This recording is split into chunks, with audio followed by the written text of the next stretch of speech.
السلام علیکم ورحمۃ اللہ وبرکاتہ۔ اب میں آپ کو قربانی کی مثال حروف تہجی کے اعتبار سے آخری یاد سے بتاؤں گی کہ یہود و نصارہ یعنی کرسچن کا ذبیحہ کھانا کیسا ہے۔ اگر یہود و نصارہ اپنے مذہب کے اصول اور پیغمبر اور کتب سماویہ کو مانتے ہیں، سائنس پرست اور نجوم پرست نہیں ہیں، یعنی کتب سماویہ سے مراد جو آسمان سے کتابیں نازل ہوئی ہیں ان کو مانتے ہیں، اور سائنس پرست اور نجوم پرست یعنی ستاروں کی پرستش کرنے والے نہیں ہیں، اس کے مطابق نہیں چلنے والے ہیں، اور جانور کو اللہ کا نام لے کر ذبح کرتے ہیں، ذبح کے وقت اللہ کے علاوہ کسی اور کا نام نہیں لیتے، تو ایسے یہود و نصارہ کا ذبیحہ حلال ہے اور اس کا گوشت کھانا جائز ہے۔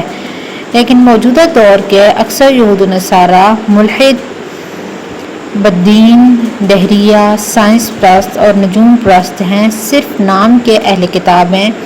ان کو مذہب سے بالکل لگاؤ نہیں ہے، بلکہ ان کے اقوال اور افعال سے معلوم ہوتا ہے کہ وہ مذہب سے بیزار ہیں، تو ایسے یہود و نصارہ کو اہل کتاب کہنا صحیح نہیں، اور ان کا ذبیحہ بھی حلال نہیں۔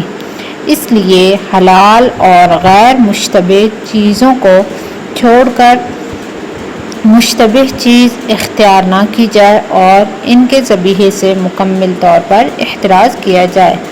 مستفاد قربانی کے مسائل کا انسائکلوپیڈیا، تالیف مفتی انعام الحق صاحب۔ السلام علیکم ورحمۃ اللہ وبرکاتہ۔